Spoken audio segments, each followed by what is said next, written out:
I am Dr. Diksha, Assistant Professor in the Department of Economics, Ismail National महिला PG college. आज का मेरा topic है 5 years plan, जो प्लानिंग कमीशन के द्वारा बनाए जाते हैं। सबसे पहले बात करते हैं इंट्रोडक्शन। इंट्रोडक्शन में बात करेंगे 5 years प्लान क्या है, क्यों बनाए जाते हैं, क्या इसकी आवश्यकता पड़ी। सबसे पहले 5 year plan were centralised economic planning tool in India. 5 year plan जो है प्लानिंग कमीशन के द्वारा बनाया जाता है, और प्लानिंग कमीशन जब इसको बनाता है तो इन चीज़ों को ध्यान में रखा जाता है कि किन किन चीज़ों की देश के विकास के लिए आवश्यकता है। उन सभी टारगेट्स को इसके तहत रखा जाता है और आगे की तैयारी की जाती है। ये launched after independence to promote development, देश के आज़ाद होने के बाद में डेवलपमेंट को बढ़ावा देने के लिए प्लानिंग कमीशन की स्थापना की गई। और जब हम कोई भी कार्य करते हैं तो उससे पहले प्लान करते हैं, किसी भी काम को करने से पहले हम अपनी एक प्लानिंग करते हैं। तो उस प्लानिंग में 5 years प्लान को जोड़ा गया कि हर 5 साल का हम एक टारगेट लेके चलते हैं, और उस टारगेट को कैसे अचीव करना है वो स्ट्रेटेजी हम इस सब में शामिल करते हैं। Based on the idea of planned economy, हमारी इकोनॉमी को आगे चलाने के लिए, अच्छे तरीके से प्लान करने के लिए ये सारी चीज़ें बेस बनाई जाती हैं। नेक्स्ट है covered sectors like agriculture, industry and service. जब हम 5 year प्लान बनाते हैं तो उसमें हम मेन सेक्टर्स को शामिल करते हैं, जिसमें हमारे देश का एग्रीकल्चर सेक्टर, इंडस्ट्री सेक्टर और सर्विस सेक्टर। हमारे पास 3 सेक्टर होते हैं, प्राइमरी, सेकेंडरी और टर्सरी। जब देश आज़ाद हुआ था उस समय हमारे देश की मोस्ट ऑफ पॉपुलेशन गांव में निवास करती थी, जिनका मुख्य व्यवसाय जो था एग्रीकल्चर था। अब एग्रीकल्चर सेक्टर में काम करते थे, लेकिन एग्रीकल्चर सेक्टर उतना एडवांस नहीं था, उसमें उतनी ज़्यादा टेक्नोलॉजी नहीं थी, लोगों के पास उतना पैसा नहीं था, फंड नहीं था, बहुत सारी प्रॉब्लम हम लोग फेस किए। अब एग्रीकल्चर सेक्टर को बढ़ावा देने के साथ साथ गवर्नमेंट फोकस कर रही है कि इंडस्ट्री और सर्विस सेक्टर को भी बढ़ावा देना। और ओवर द पीरियड जब देश आज़ाद हुआ तब से लेके आज तक हमारे सर्विस और इंडस्ट्री सेक्टर का रोल बढ़ता ही आ रहा है। इसका बात करते हैं बैकग्राउंड की। बैकग्राउंड में कि जो 5 years प्लान है वो क्या है, उसका क्या बैकग्राउंड है, कहाँ से लिए गए, क्यों लिए गए, ये बात करते हैं। Inspired by Soviet style planning, जो हम इंस्पायर्ड हुए हैं, जो हम मीन्स हमारी गवर्नमेंट या हमारा देश जो इंस्पायर्ड हुआ है वह सोवियत स्टाइल प्लानिंग से, उनको ही देखते हुए हम लोगों ने ये प्लान किया। फर्स्ट प्लान स्टार्टेड इन 1951, 1950 में प्लानिंग कमीशन की स्थापना की गई। और जब स्थापना की गई तो 5 years प्लान का एक स्ट्रक्चर बनाया कि इस तरीके से हम लोग ये टारगेट रखेंगे, ये स्ट्रेटेजी रखेंगे और ये हमारे ऑब्जेक्टिव्स रहेंगे। तो सबसे पहले शुरुआत की गई 5 years प्लान के 1951 में। नेक्स्ट है formulated by the planning commission. 5 year plan जो है फॉर्मुलेट किए जाते हैं प्लानिंग कमीशन के through. Continue till 2017 12th plan. 1 जनवरी 2015 को प्लानिंग कमीशन को रिप्लेस किया गया नीति आयोग से। उससे पहले हमारे 12 या 12 5 years प्लान की बात की गई है।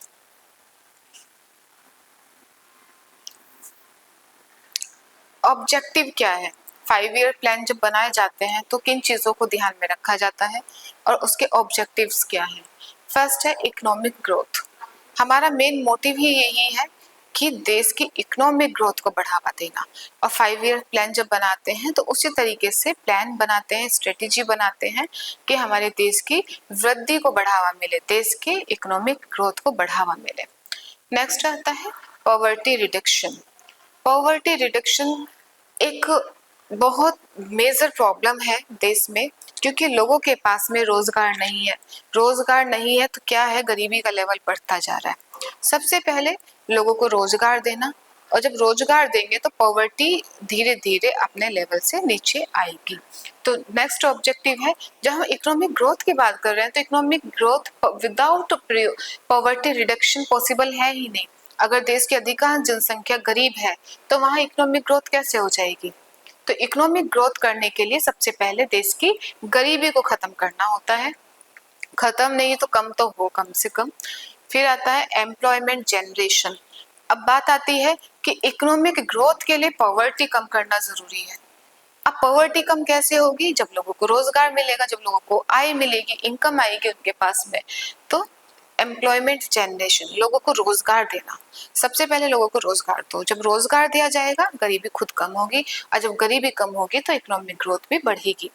बात आता है self reliance and social justice and equality. समाज के हर एक वर्ग के साथ में सोशल जस्टिस होना चाहिए, इक्वेलिटी होनी चाहिए। जितने भी रिसोर्सेज हैं उनको सबको बराबर एलोकेट किया जाना चाहिए, जितनी उनकी आवश्यकता है। किसी भी तरीके का कोई डिस्क्रिमिनेशन नहीं होना चाहिए, न्याय होना चाहिए, इक्वेलिटी होनी चाहिए हर किसी में। फर्स्ट 5 ईयर की प्लान बात करते हैं। फर्स्ट 5 ईयर प्लान हमारा 1951 से 1956 तक था, जो बेस्ड था हेरेड-डोमर मॉडल पर। हेरेड-डोमर मॉडल पर बेस्ड था और उसका टाइम पीरियड था 1951 टू 1956।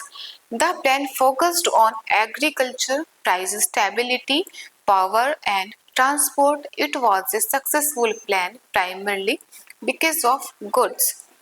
टारगेट ग्रोथ जो हमारी थी इसकी 2.1 थी, लेकिन एक्चुअल में जो हमें ग्रोथ मिली वो 3.6 मिली। ये प्लान हमारा बहुत ही सक्सेसफुल रहा। इसमें जो फोकस किया गया वो एग्रीकल्चर पे किया गया, प्राइस स्टेबिलिटी पर किया गया, ट्रांसपोर्ट फैसिलिटी पे किया गया, और हमने जितना गोल रखा था कि हमें इतना टारगेट लेना है ग्रोथ का, ग्रोथ रेट जो थी हमारी 2.1 का। फर्स्ट 5 ईयर प्लान था तो कम ही ग्रोथ रेट का टारगेट रखा गया था 2.1, बट जब ये हमारे 5 ईयर प्लान कंप्लीट हुआ और कंप्लीट होने के बाद जो एक्चुअल में मिला वो 3.6 था, जो कि हमारे टारगेट से बहुत ज्यादा था। ये प्लान हमारा बहुत ही सक्सेसफुल रहा। सेकेंड 5 ईयर प्लान की बात करते हैं 1956 से जो 1961 तक था। यह महालोनोविस मॉडल पर बेस्ड था। फर्स्ट 5 ईयर प्लान हमारा हेरेड-डोमर मॉडल पर था और सेकंड महालोनोविस मॉडल पर था।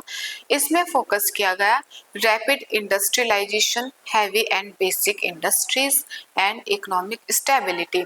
इसमें फर्स्ट वाले पे एग्रीकल्चर पे फोकस किया गया, इसमें हमारा इंडस्ट्रियलाइजेशन पे फोकस किया गया। जो हमारी हैवी और बेसिक इंडस्ट्रीज हैं उनको बढ़ावा दिया गया, इकोनॉमिक स्टेबिलिटी की बात की गई।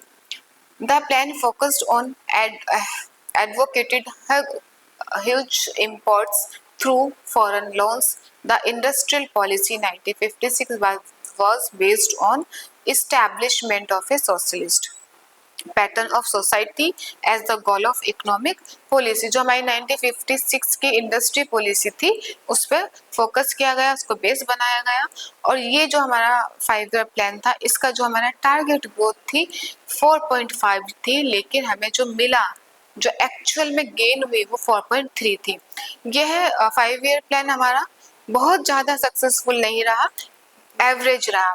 सोचा था 4.5 का लेकिन मिला 4.3 जो नियर बाय था, बहुत ज्यादा डिसअपॉइंटेड वाला नहीं था। थर्ड 5 ईयर प्लान की बात करते हैं 1961 से लेकर 1966 तक था। इसमें फोकस किया गया self reliance aimed at agriculture and industry. First 5 year plan हमारा एग्रीकल्चर बेस्ड था, सेकंड हमारा इंडस्ट्री बेस्ड था, और थर्ड में बात की गई दोनों की। इसमें एग्रीकल्चर और इंडस्ट्री सेक्टर दोनों को बढ़ावा दिया गया। The plan was through failure in reaching the targets due to unforeseen events. यह प्लान हमारा सक्सेसफुल नहीं रहा बिकॉज उस समय पर चाइनीज जो चीन का युद्ध हो गया, इंडो पाकिस्तान युद्ध हो गया 1965 में, बहुत सारी उस समय ये प्रॉब्लम आई, सूखा पड़ा। ये जो प्रॉब्लम थी इन सब के कारण यह प्लान हमारा बहुत ज्यादा सक्सेसफुल नहीं रहा। प्लान किया था 5.6 का टारगेट लेकिन मिला सिर्फ 2.8। इतनी सारी प्रॉब्लम्स आई, युद्ध हो गए उस समय पर, पाकिस्तान का युद्ध, फिर चाइना का युद्ध, तो ये से बहुत सारे कारण बन गए कि यह हम इस वाले 5 ईयर प्लान में ग्रोथ अचीव नहीं कर पाए। फिर बात आता है प्लान हॉलीडे। अब जब सिचुएशन इतनी बिगड़ गई तो उसके बाद 5 ईयर प्लान कुछ समय के लिए होल्ड किया गया, नहीं बनाया गया, और बनाया गया प्लान हॉलीडे जो 1966 टू 1969 तक था। ये failure of third plan, that of the devaluation of रूपी to boost export along with inflationary recession led to postpone of fourth 5 year plan। ये सारी प्रॉब्लम्स आ गई थी, इस वजह से फोर्थ 5 ईयर प्लान को पोस्टपोन किया गया। वहां पर मनी को डिवैल्यूट किया गया, इन्फ्लेशन की सिचुएशन हो गई, युद्ध हो गए, ये इतने सारी प्रॉब्लम्स हो गई जिसकी वजह से फोर्थ 5 ईयर प्लान जो है वो टाइम पर नहीं बनाया गया और उसको आगे पोस्टपोन किया गया। आता है फोर्थ 5 ईयर प्लान। उसके बाद किया गया जो 1969 टू 1974 तक था, इसमें फोकस किया ग्रोथ विद स्टेबिलिटी।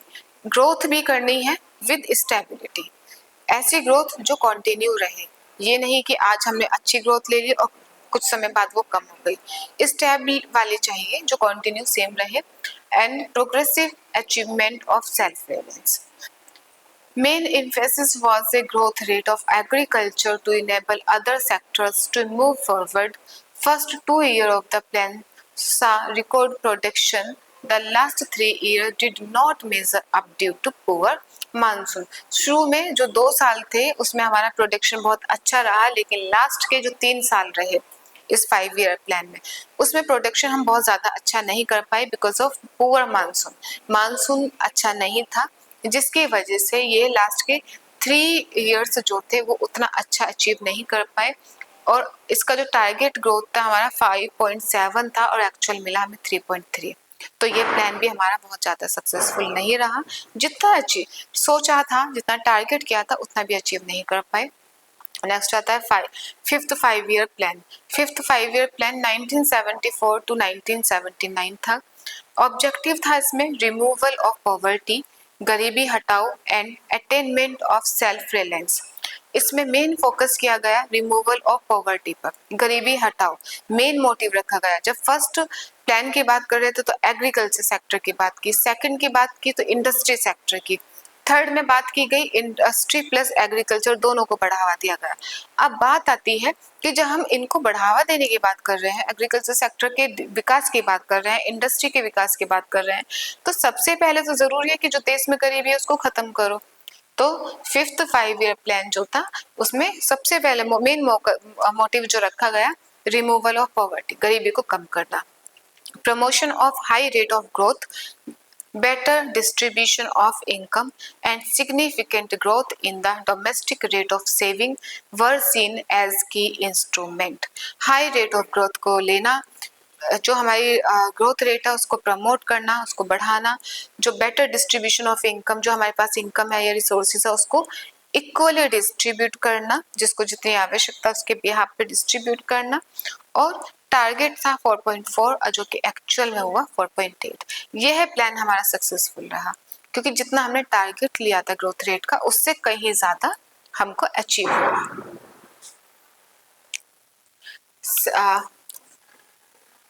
6 की बात करते हैं। 6 प्लान तो हमारा 1980 टू 85 तक था। The plan focused on increase in national income. इसमें फोकस किया गया नेशनल इनकम को बढ़ावा देने के लिए, मॉडर्नाइजेशन ऑफ टेक्नोलॉजी, टेक्नोलॉजी को बढ़ावा देना, राष्ट्रीय आय को बढ़ावा देना, encourage continue decrease in poverty and unemployment through schemes for transforming skills and sets and providing employment.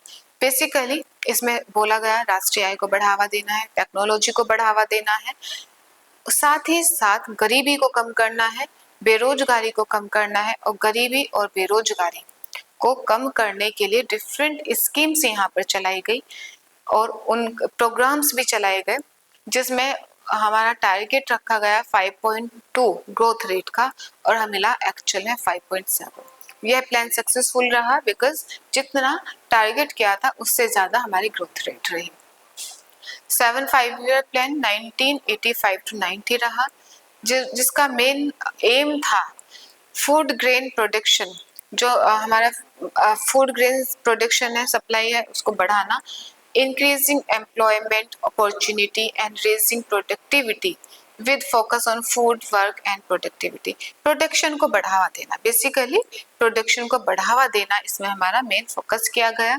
Employment को बढ़ाना, गरीबी को कम करना, ये सारे टारगेट इसमें रखे गए। यहाँ पर हिंदू रेट ऑफ ग्रोथ की बात भी की गई जो 7 5 ईयर प्लान था। साथ इसमें टारगेट रखा गया 5.0 और जो एक्चुअल में मिला 6, बिल्कुल ज्यादा। 5 हमारा टारगेट था और 6 हमको मिला, यह प्लान हमारा सक्सेसफुल रहा।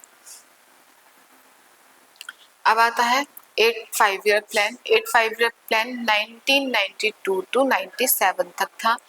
इसमें इकोनॉमिक रिफॉर्म्स आए, इसमें एलपीजी आया, लिबरलाइजेशन, प्राइवेटाइजेशन एंड ग्लोबलाइजेशन। जब देश की कंडीशंस उतनी बेटर नहीं हुई, इतनी ज्यादा इम्प्रूव नहीं हुई, तब यहाँ पर इकोनॉमिक रिफॉर्म किया गया 1991 में, और जिसमें एलपीजी की बात की गई।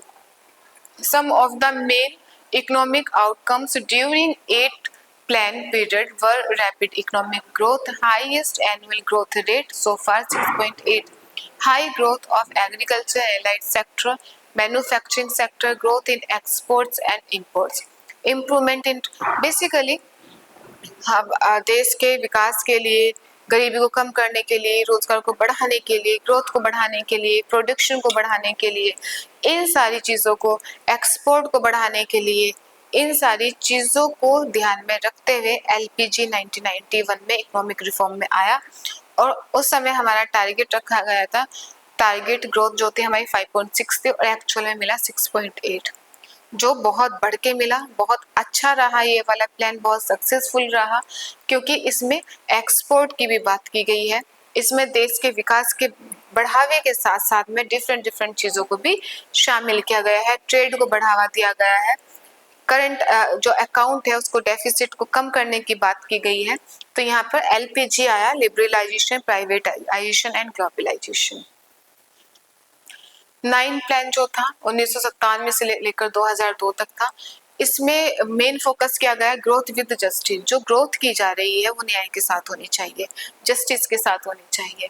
और टारगेट था इसमें 6.5 और जो कि एक्चुअल मिला 5.4, जो उतना ज्यादा सक्सेसफुल नहीं रहा था। जो प्रीवियस में 5 ईयर प्लान थे वो हमारे ज्यादा सक्सेसफुल थे। 10 5 ईयर प्लान जो 2002 से 7 तक का रहा। The targets include reduction in gender gap, in literacy and wages rate, improvement in literacy across to potable drinking water, cleaning of major polluted rivers etc. इसमें मेन फोकस किया गया जो जेंडर गैप है, जो डिस्पैरिटी है on the basis of gender, man women, इन सब चीजों को इसमें नेग्लेक्ट किया गया। कहा गया कि वो सारी चीजें रिड्यूस होनी चाहिए। जो जेंडर डिस्पैरिटी है, डिस्क्रिमिनेशन है, उसको कम किया जाना चाहिए। Gender gap in literacy and wage rate. Man और विमेन अगर इक्वल कार्य करते हैं तो उनको इक्वल ही वेज रेट मिलनी चाहिए। जेंडर के बिहाफ पर उनको डिस्क्रिमिनेट नहीं करना चाहिए। लिटरेसी को बढ़ावा देना, दोनों को, दोनों ही पार्ट समाज के लिए इम्पोर्टेंट है, मैन और विमेन दोनों, तो दोनों को एजुकेटेड बनाना और जो भी वो कार्य कर रहे हैं उनको वेज रेट इक्वली प्रोवाइड कराना, इसका मेन टारगेट रखा गया। इम्प्रूवमेंट इन लिटरेसी, जो शिक्षा का लेवल है उसको बढ़ावा देना। Access to portable drinking water, cleaning of major polluted rivers, पीने का जो पानी है वो प्रोवाइड कराना।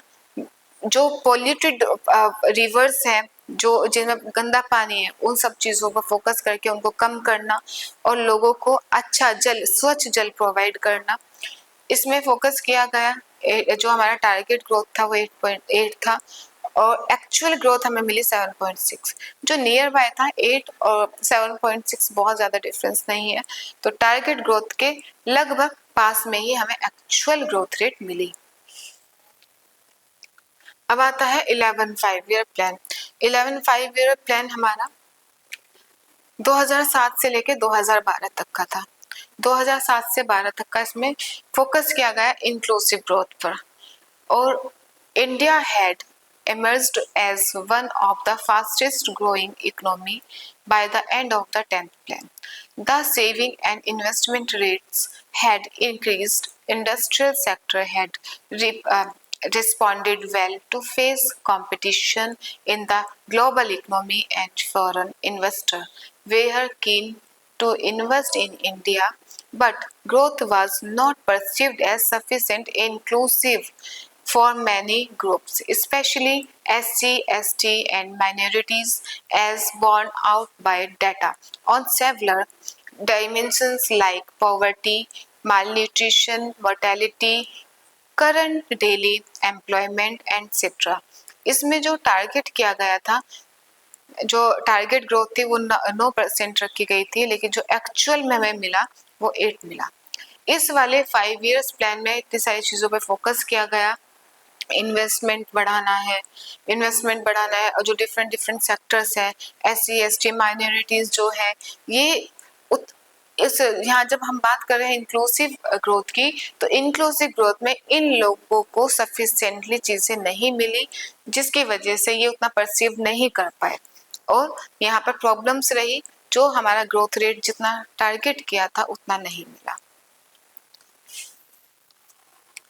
12th 5 ईयर प्लान जो था 2012 से 17 तक का, ये लास्ट 5 ईयर प्लान था।